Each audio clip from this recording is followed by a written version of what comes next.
IBA grads, gateway to your desired future.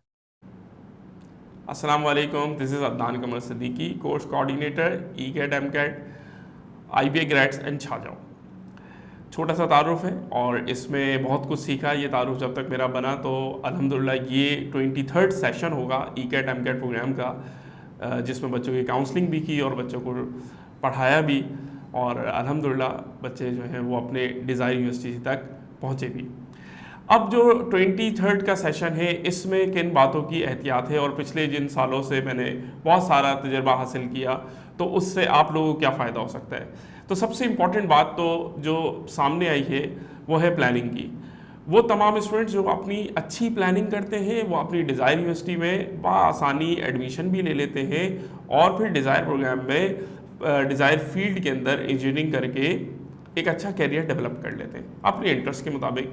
दो चीज़ें आपकी बड़ी अहम है, आपका इंटरेस्ट होना चाहिए कि आप किस प्रोग्राम में जाना चाह रहे हैं, और वो प्रोग्राम आपसे बाआसानी हो भी जाना चाहिए। जब इंटरेस्ट होता है तो बाआसानी हो भी जाता है, आप किसी मुश्किल में ना फंसें। तो प्लानिंग से ये दोनों चीज़ें आप बहुत अच्छे से तय कर लेंगे। तो जब हम इंजीनियरिंग यूनिवर्सिटीज़ को देखते हैं तो पाकिस्तान में जो इंजीनियरिंग यूनिवर्सिटीज़ हैं उसमें बहुत बेपनाह आपको इंजीनियरिंग यूनिवर्सिटी मिलेंगी, लेकिन टॉप 10 में अगर कोई इंजीनियरिंग यूनिवर्सिटी आती है तो वो फिर किसी क्राइटेरिया की बेस पे होती है। फॉर एग्जांपल हमारे यहाँ पाकिस्तान में एक काउंसिल है, पाकिस्तान इंजीनियरिंग काउंसिल, उसके तहत जब हम देखते हैं तो हमारे पास टॉप नॉच यूनिवर्सिटीज़ में नस्ट, प्यास, GIK, फास्ट, NED, इस तरह की यूनिवर्सिटीज़ के नाम हमें मिलते हैं। और इसी तरह अगर हम पंजाब साइड की यूनिवर्सिटीज़ भी ले लें, UET ले लें, एयर यूनिवर्सिटी ले लें, तो वो भी यहाँ पर टॉप 10 यूनिवर्सिटीज़ में आपको मिल जाएंगी। अब इनके अलावा अगर हम किसी यूनिवर्सिटी की बात करते हैं तो वो टॉप नॉच यूनिवर्सिटीज़ नहीं कहलाती।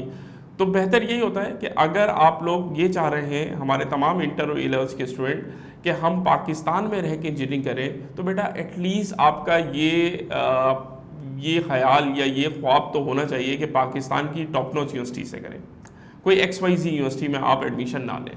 ये मेरी तरफ से रिकमेंडेशन भी है और आप लोग की प्लानिंग का हिस्सा भी होना चाहिए। अब इसकी बेहतरीन तैयारी कैसे हो कि हम किस तरह से इसमें एडमिशन ले सकें, क्योंकि यहाँ कंपटीशन बहुत टफ होता है। फॉर एग्जांपल अगर नस्ट की बात करें तो पाकिस्तान में जब नस्ट में एडमिशन लेना होता है तो तकरीबन 2 लाख कैंडिडेट्स होते हैं जो टेस्ट में अपेयर होते हैं पूरे पाकिस्तान से। अब एडमिशन किसको मिलेगा भाई, जो सीट्स की अवेलेबिलिटी होगी उसके मुताबिक मिलेगा। नस्ट के अब हमारे पास कोई 6 कैंपसेस हो गए और इसके अंदर अगर सीट्स की तादाद देखें तो अराउंड 3000 सीट्स हैं जो कि नस्ट में अब सीट्स की कैपेसिटी है। तो 2 लाख स्टूडेंट को 3000 सीट्स के ऊपर कॉम्पीट करना होता है और जो बेस्ट परफॉर्म करता है वो एडमिशन ले जाता है।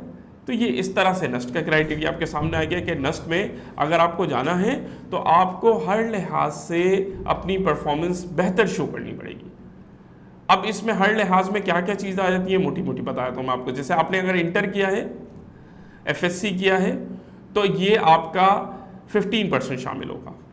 इससे पहले आपने मैट्रिक किया होगा तो 10% शामिल होगा, और फिर 75% नस्ट का अपना टेस्ट होगा। ठीक है, इसी तरह A-levels वाले स्टूडेंट 10% उनका O-levels होगा, 15% A-levels होगा, और फिर 75% उनका भी टेस्ट होगा। अगर इन तीनों क्राइटेरिया में आपका मेरिट क्राइटेरिया तमाम स्टूडेंट से बेहतर होता है तो फिर आप जो है वहाँ पर एडमिशन लेने के अहल हो जाएंगे। तो ये एक छोटा सा मैंने एक एग्जाम्पल आपको दे दी। इसी तरह प्यास है, इसी तरह आपके पास GIK है, फास्ट है, NED है, UET है, एयर यूनिवर्सिटी है।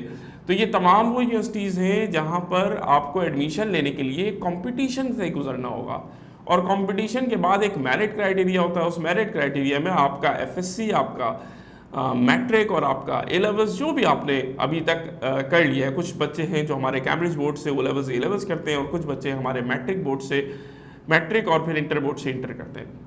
तो ये तमाम स्टूडेंट अब जब इंटर और मैट्रिक कर लेते हैं या O-levels और A-levels कर लेते हैं तो अगला टास्क इनके पास होता है एप्टीट्यूड टेस्ट, कि जब आप टॉप नॉच यूनिवर्सिटी में जा रहे हैं तो वहाँ पर आपको एप्टीट्यूड टेस्ट में बेहतर परफॉर्म करना होगा। तो उस बेहतर परफॉर्म करने के लिए बेहतरीन रास्ता तो ये होता है कि आप अपने इंटर के साथ या A-levels के साथ कुछ कुछ प्रिपरेशन करते रहें। लेकिन अगर अभी भी किसी ने नहीं किया तो भी वो नाउमीद ना हो।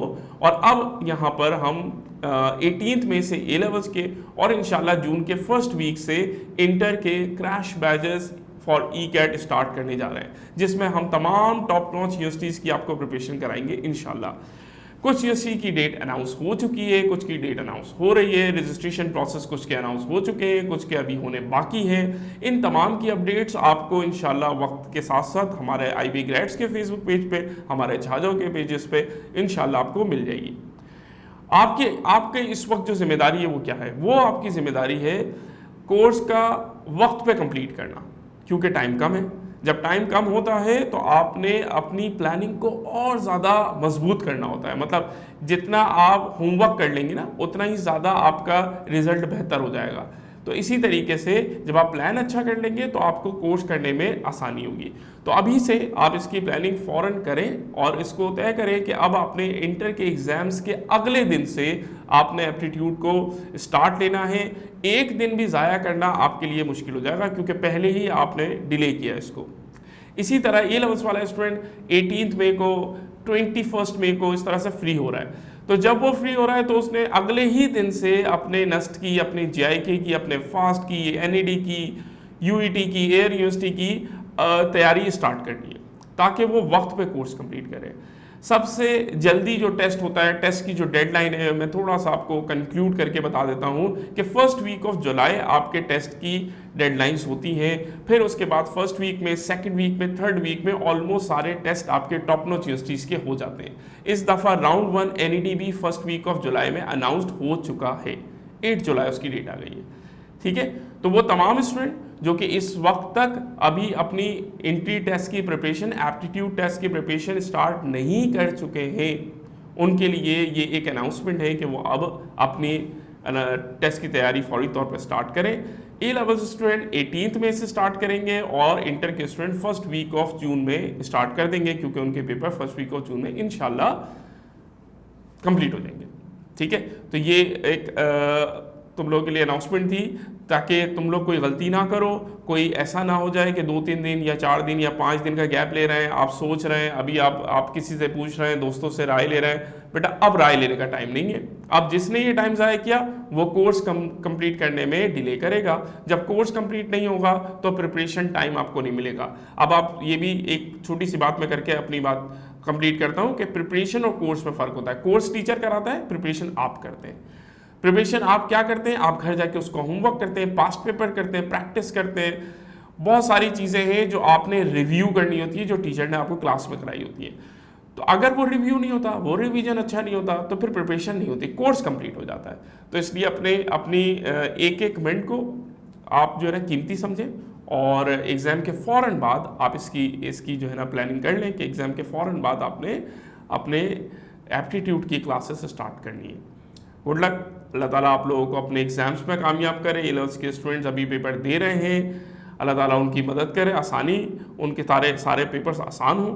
और इंटर के स्टूडेंट का पेपर इंशाल्लाह 22 मई से अनाउंस्ड है, और उम्मीद करते हैं कि वो अपनी डेट पर अपनी डेट पर हो जाएंगे पेपर। तो उनके लिए भी बहुत सारी दुआएं कि अल्लाह ताला उनके लिए भी आसानी करे। इंशाल्लाह मिलते हैं आप लोगों से एग्ज़ाम्स के बाद। जज़ाकल्लाह खैर, अस्सलामु अलैकुम।